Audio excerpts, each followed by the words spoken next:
We should be live in just a moment. There we go. Well, good afternoon and welcome to the December 14th, 2021 meeting of the IRCA Executive Committee.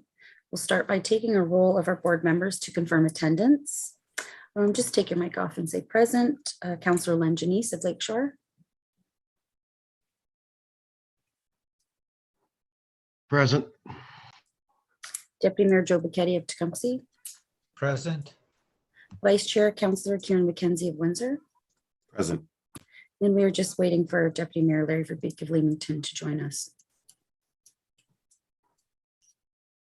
Okay, well, thank you. Yes, we can begin with that, Larry, correct, Tim? Yes. Yes, you got quorum. So I'd like to begin by acknowledging that this land is the traditional territory of the Three Fires Confederacy of First Nations, comprised of the Ojibwe, the Ottawa, and the Potawatomi peoples. We value the significant historical and contemporary contributions of local and regional First Nations and all of the original peoples of Turtle Island, North America, who've been living and working on the island from time immemorial. Are there any declarations of pecuniary interest? Okay, seeing none. I need a mover for the approval of today's agenda, December 14th, 2021 meeting of the Executive Committee meeting. Moved by Deputy Mayor Bacchetti, seconded by Len Janice. Anybody opposed? That is carried. We do have hearings. I do need a motion to convene as the hearing board, that the board of directors sit as the hearing board in respect of an application under Section 28 of the Conservation Authorities Act. Moved by Vice Chair McKenzie, seconded by Len Janice. Anybody opposed? That is carried. Okay, so we are now going to conduct hearings under Section 28 of the Conservation Authorities Act in respect of 4 applications.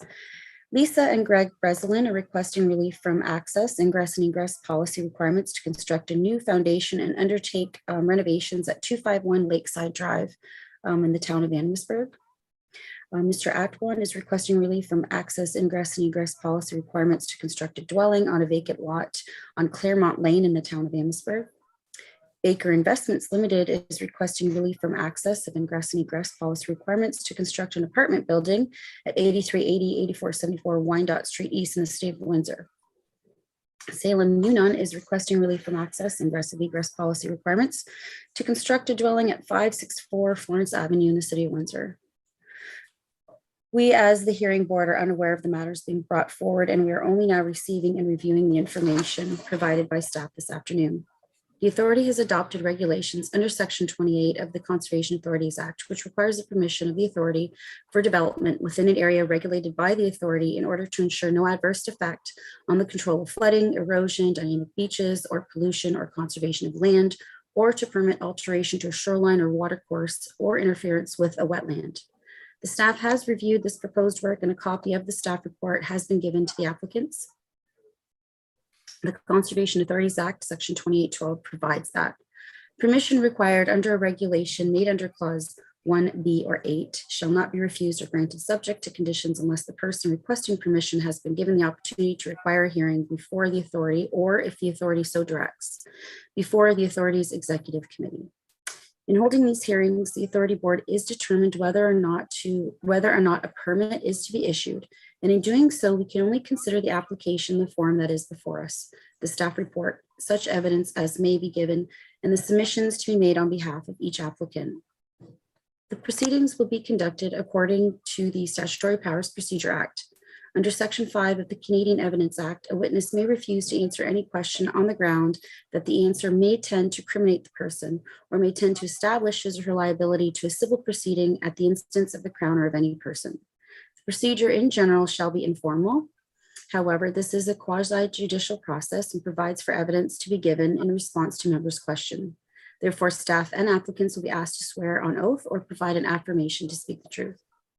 In accordance with Section 28 of the Act, an applicant who has been refused permission or who objects to conditions imposed on a permission may, within 30 days of receiving the reasons, appeal in writing to the minister who may refuse the permission or grant permission with or without conditions. Through order in council, the responsibility for hearing the appeal has been transferred to the Ontario Lands Tribunal. If the applicant has any question to ask of the hearing board or of the authority representative, they must be directed to the chair of the board. So staff will first introduce the applicant or his or her owner and others wishing to speak, and then present the staff's position. The applicant and or their agent may then speak and may make any comments on the staff's position if they so desire. I would also remind everyone that the hearing board is open to the public. However, as stated earlier, this is a quasi-judicial process, and accordingly, the general public may observe, but are not third party to the matters before us today and cannot participate. We, as the hearing board, will question if necessary both the staff and the applicant or agent. So before I ask Dan Jenner, Regulations Coordinator, to introduce the applicants, I would ask that he swear on oath or provide affirmation. Affirmation, Jenner? Madam Chair. Okay. Do you solemnly affirm that the evidence which you are about to give in these proceedings will be the truth, the whole truth, and nothing but the truth, so help you? I do. Thank you, Mr. Jenner. You may now introduce the applicants in the context of their application. Thank you, Madam Chair and committee members, for taking the time this afternoon to hear the applications that are going to be before you this afternoon. The first application is made by Greg and Lisa Breslin, who are here with us this afternoon, and is for the address 251 Lakeside Drive within the municipality of Amherstburg. They are seeking relief from the access, ingress, and egress policy requirements. Their property is located in an area locally known as Lake Erie Country Club, with portions of a private roadway as well as municipal-owned roadways. The minimum required floodproofing elevation for a structure at this site is 176.2 meters above sea level, plus an allowance for some wave uprush activities. The Breslins are proposing to construct a new foundation under the existing house, as well as a new first floor with some other renovations. And as a result of that new foundation, staff are treating this as a new development, even though there is an existing habitable structure on this site. So the minimum road elevation under IRCA policy is 175.6 meters GSC, and the provincial minimum road elevation 175.4 meters GSC.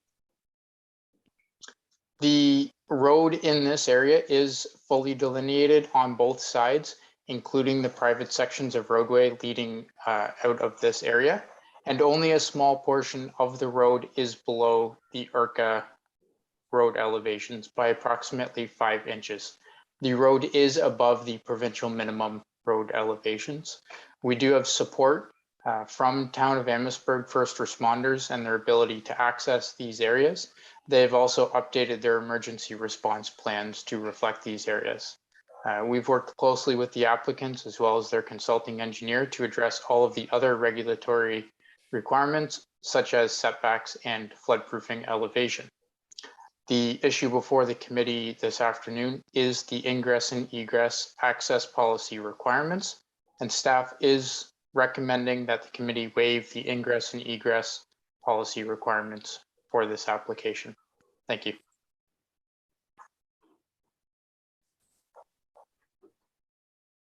Mr. or Mrs. Breslin, did you want to speak? If you did, I would have to ask you to take an oath or affirmation.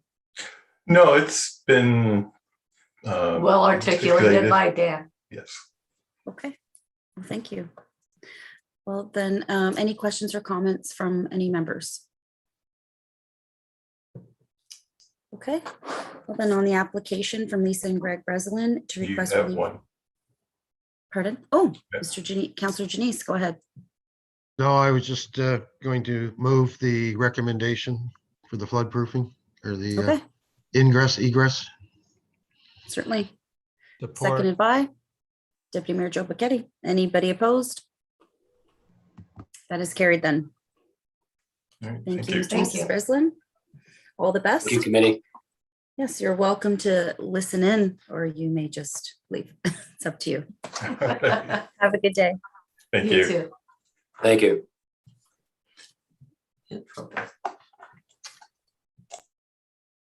Mr. Jenner, we're going to have the next one now. Next applicant. Thank you, Madam Chair. The second application before the committee tonight is for Mr. Antoine, and it is for the construction of a new home on a vacant piece of property on Claremont Lane within the town of Amherstburg. Again, very similar area to Greg and Lisa Breslin's Bar Point area in the southwest corner of Amherstburg. We are seeking relief from the access, ingress, and egress policy requirements. And similar to other areas of Lake Erie, the floodproofing elevation for a structure at this location is 176.2 meters above sea level, including the board-approved freeboard component. Being an inland site, we are not worried about wave uprush or setbacks from the hazard. The minimum road elevations in this area under IRCA policy allowing for 1 foot of water over the roadway is 175.6 meters and 175.4 meters for the provincial minimum road elevations. As you can see from the map on the left-hand side of the screen, we do have a small portion of roadway that is below that minimum provincial road elevation requirement by approximately 2.5 inches. And then a small section that is below IRCA but above the minimum provincial elevations. The road in this area is fully delineated on both sides, and the emergency first responders at the town have provided us their support for this application. We are satisfying all of the minimum regulatory standards, and given the small section of roadway below that minimum provincial elevation, we are still recommending approval of the application and waiving of the ingress and egress policy requirements. Thank you.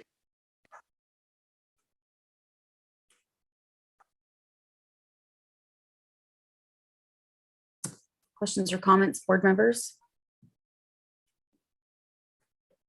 Seeing none, that the application for Mr. Atwan to request relief from access, ingress, egress, policy requirements to construct a dwelling on a vacant lot in Claremont Lane in Amherstburg be approved.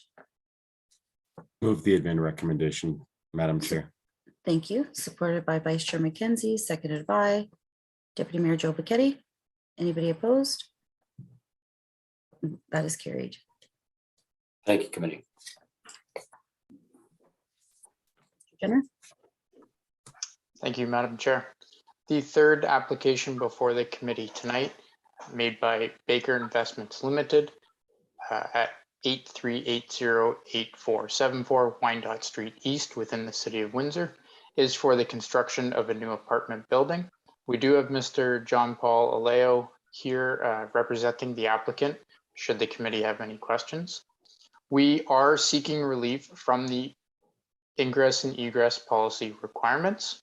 Staff has undertaken a review of the application and confirmed that the new apartment structure parking lot areas will be satisfying all of the regulatory requirements such as stormwater management, floodproofing, depth of ponding over the parking lot areas. With that, we are dealing with our typical ingress and egress issues within the city of Windsor, where the applicants don't necessarily have control over these road elevations, but we do have updated emergency response plans from the city of Windsor, first responders being well aware of these areas. We do have a small section of roadway reaching an elevation of 174.9 meters, which is approximately 0.5 meters below the IRCA minimum and 0.3 meters or 1 foot below the provincial minimum. Roadways in this area are fully delineated, and this area is fully or largely developed. Again, there's a small portion that is below that typical provincial minimum at the corner of Watson Ave and Wyandotte. Fortunately, in this area, there are, again, multiple access routes away from these properties and the flood-prone areas, including down Isaac Drive and some of the other side streets there. Staff is recommending that the committee waive the ingress and egress policy requirements for this application. Thank you. Any questions or comments from board members? Councillor Janice? Just a question, if Mr. Jenner could put the map back up. Apologies, and through you, Madam Chair. I'm just wondering which map you wish to view. Well, I The just one confused. depicting the ingress egress. The one that, the big blue mark, is that where the apartment's going, where the big blue line is? Approximately, yes. The No, circle next there, map, the next map, I guess it was. Yeah, is the blue area, is that somewhere in that area, or is it on the south side of the road? through you, Madam Chair, the southeast or bottom right-hand corner of that blue box is where the new building will be going. It went through a number of Planning Act applications. We just don't have the updated property lines as of yet. All right, I just saw the big blue line, or the darker blue line, I guess. But I know that's already a plaza there, so I didn't know if it was going on that particular piece of property. So, all right, it has nothing to do with the ingress or egress. I just was curious what side of the street it was on. Thank you, Councillor. Any additional questions or comments? So on the application for from Baker Investments Limited to request relief from access ingress egress policy requirements to construction apartment building at 8380 8474 1 District East in Windsor be approved. Moved by Councillor Janice, seconded by Vice Chair Karen McKenzie. Anybody opposed? That is carried. Thank you, committee. Thank you. Thank you. Mr. Jenner, we have one more application. That is correct, Madam Chair. The fourth application before the committee tonight for ingress and egress is made by Salim Ewan at 564 Florence Ave in the city of Windsor. Again, within the city of Windsor, we are dealing with our typical ingress and egress policy requirements. The applicant is proposing to construct a new single-family dwelling at the subject site. Staff has been to the site, undertaken elevation work, set the minimum floodproofing elevation of 176.3 meters above sea level. The raw 100-year flood elevation being 1 foot below that, accounting for our freeboard, and minimum IRCA road elevations allowing for 1 foot of water over the roadway is 175.7 meters above sea level. As you can see from the map, the blue square representing the property, we do have portions of Florence Ave and a very small portion of Wyandotte that are below the IRCA minimum road elevations. However, all are above the typical provincial minimum road elevations. The roads are fully delineated. The area is fully developed. Emergency first responders, again, are aware of the low-lying nature of this site or these areas in general. And we are satisfying all of the regulatory standards. We are dealing with road elevations approximately 3.64 inches below the IRCA typical road elevations. So with that, staff is recommending to the committee that the application for Salim Ewan to request relief from the access, ingress, and egress policy requirements to construct the dwelling at 564 Florence Ave, City of Windsor, be approved. Questions or comments, board members? I'm seeing none. So on the application, supported by Deputy Mayor Joe Bacchetti, seconded by Vice Chair Karen McKenzie. Anybody opposed? That is carried. Thank you, committee. Thank you. Now the hearing board, we need to reconvene as the executive committee. Moved by Deputy Mayor Joe Bacchetti, seconded by Councillor Len Janice. Anybody opposed? That is carried. So we do have some tenders this evening. Historic Kingsville train station building repairs. And Kevin Money will be able to answer any questions related to this report. Does anybody have, oh, Councillor McKenzie? Thank you, Chair. Just one quick one. I note the building has a heritage designation by the town, and just wondering if I'm sure it has been, but that's been fully taken into consideration with all the remediation that is being proposed. Through you, Madam Chair, yes, it is. Replacing like for like. Existing- Your audio, Kevin, is not the, you're gonna have to somehow maybe start over if that's possible. Sure, can you Or hear did me? everybody else catch it? Madam Chair, I heard, yes, it is, and then so that would be sufficient for me. Okay, fantastic. Then you're good. Sorry about that. My apologies. Okay, Kevin, continue.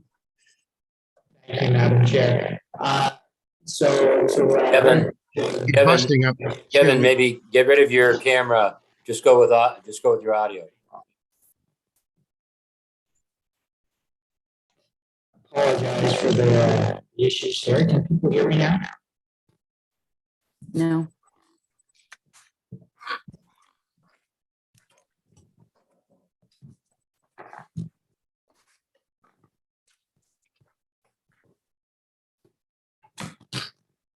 I'm sorry, we'll try that again. People hear me now? It's Still breaking up, but Dargo. it's, we'll try. What I've done with these situations is call a cell phone. So if the chair, if you call the chair, Madame Jobin, and then she'll put on speakerphone and we all mute, you'll be able to speak. I've done that. Actually, I did that today. Similar situation.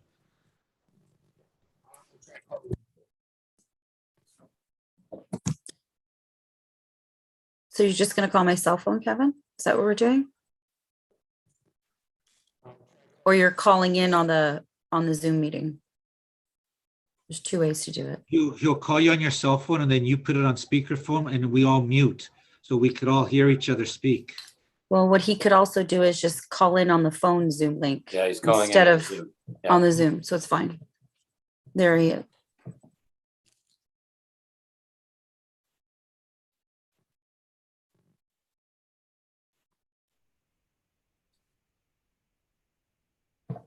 Where do you live, Kevin? I mean, I don't need your home address, but are you in a rural setting? Yes, he is.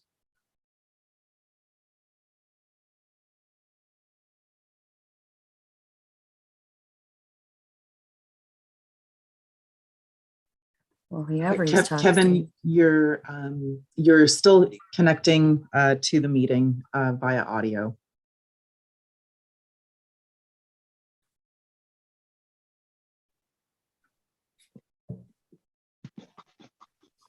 Is this working now?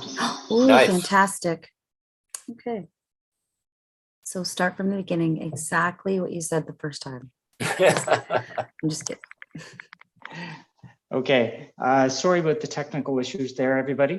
Through you, Madam Chair, to respond to Karen McKenzie's question, yes, we are absolutely maintaining the historical nature of the building in line with the designation under the bylaw. That's exactly what we're doing. We're simply replacing like for like structures. Thank you, Kevin. Now, Kieran, you're muted. Sorry, yeah, I got to do it at least once a meeting. I'd be prepared to move the admin rep at the appropriate time. Certainly, if there's any additional questions or comments. Seeing none, then Kieran has moved it. Any support? Councillor Janice, anybody opposed? Then that is carried. Then we have the continuation of specialty services as sole source contracts. Oh, no, wait, hey, I just moved up a little bit. No, that is correct. Nobody opposed. So we have the continuation of specialty services as sole sourced contract specific to engineering services and fish species at risks, monitoring consulting for the Peche Island Habitat Creation and Erosion Protection Project. Kevin can answer any questions related to this report. Do you have any questions on the report, gentlemen? Councillor Janice? Just quickly, there's different phases, if I read the report properly. There was different phases in this project. Yes, that is correct, Councillor Janice. Okay. I can't recall when this first tendered out. Was this the only tender that we ever had on the project? Or we just asked for expressions of interest? Through you, Madam Chair, the construction project was a full public tender. Expression of interest were solicited for consulting services as described in the report and approved by this tender committee previously. So what we've done is the project itself has expanded and continued to take longer than anticipated because of increased budget and approval from the City of Windsor.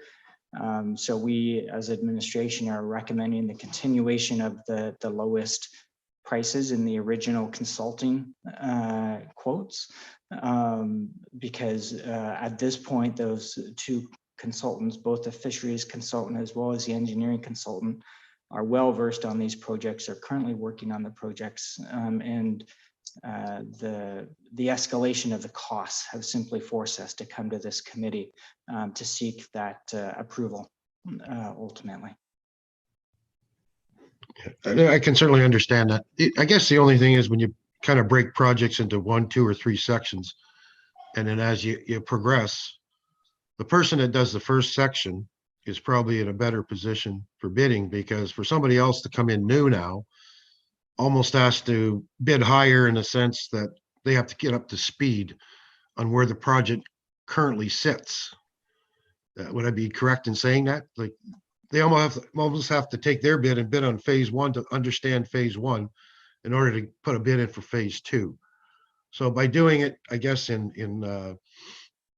segments, it's hard to, I guess, really, if you did it all as one big project, the overall cost may have been cheaper. But we don't know that because we've had to break it into sections, and we're kind of in a jam right now. So we certainly know if we retender the whole project, it'll probably come in much higher. So I know we do the same thing at town, and it kind of bothers me in a way that we add stuff to it after it's already been tendered. At the end of the day, instead of being, let's just for argument's sake, a $1 million project, it's now grown to a $5 million project. It might have been more attractive for somebody at $5 million to bid on it than it was for $1 million. So just a comment, I guess. I have no problem with it at all. Just a comment. Thank you. Thank you, Councillor. Councillor McKenzie.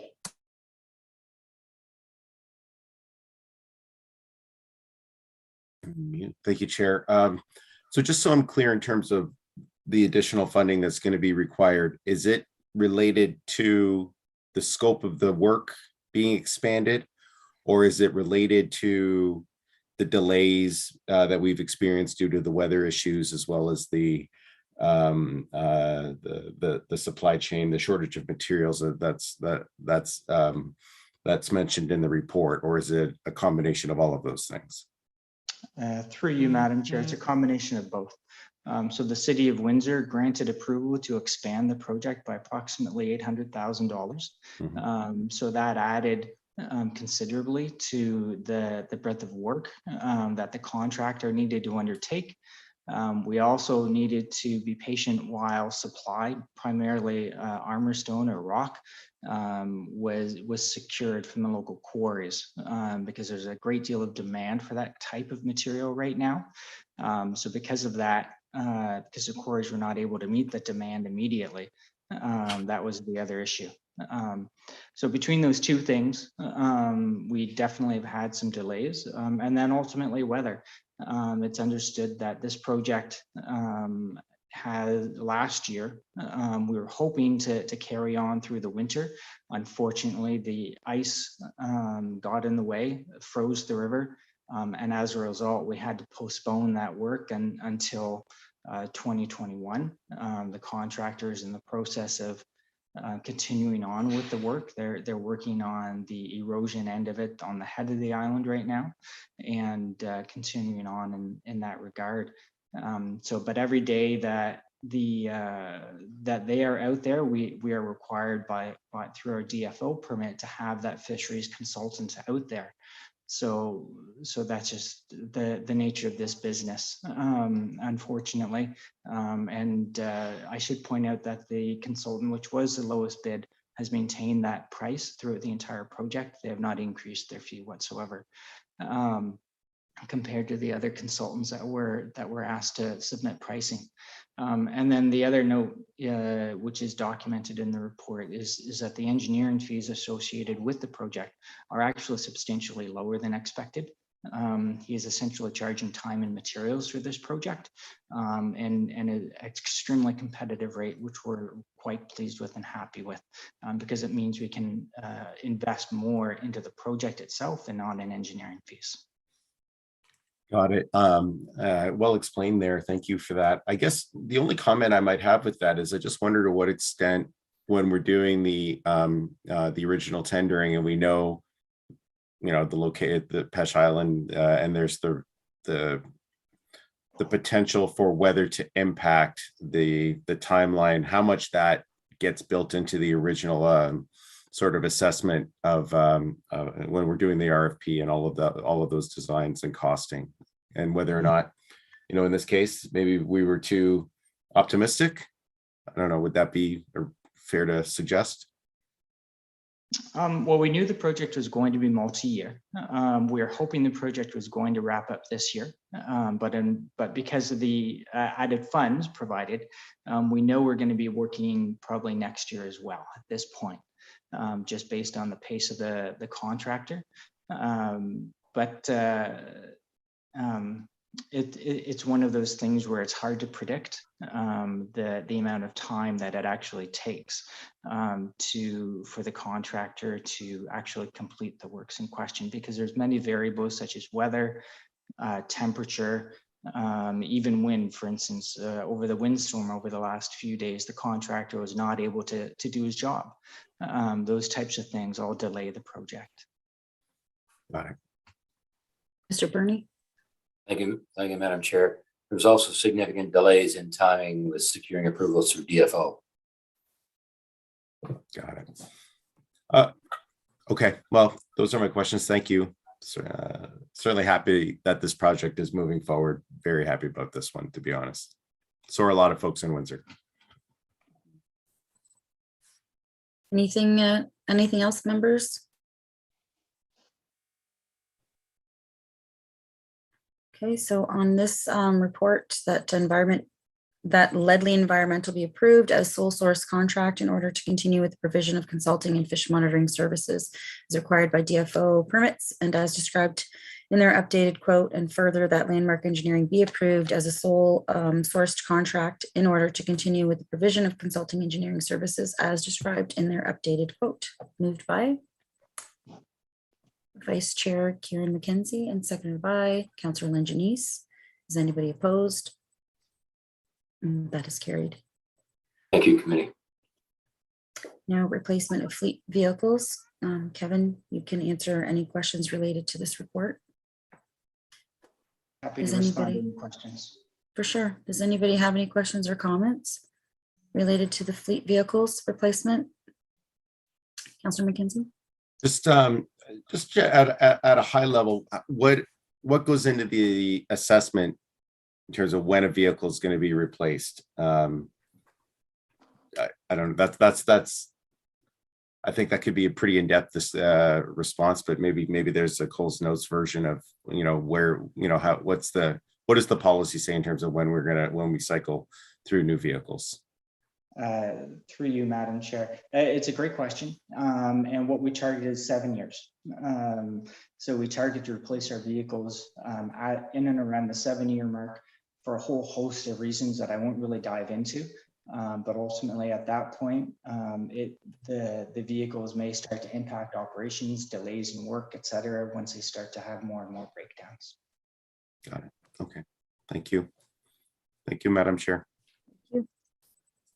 Anybody else? Anything? All right then. So on the report, that purchase of a 3500 series pickup truck be awarded to Provincial Chrysler, and further that the purchase of a Ford F-150 hybrid pickup truck be awarded to Joe Meloche Ford.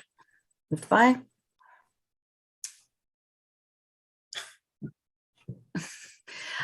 Vice Chair Karen McKenzie, seconded by Councillor Len Janice. Anybody opposed?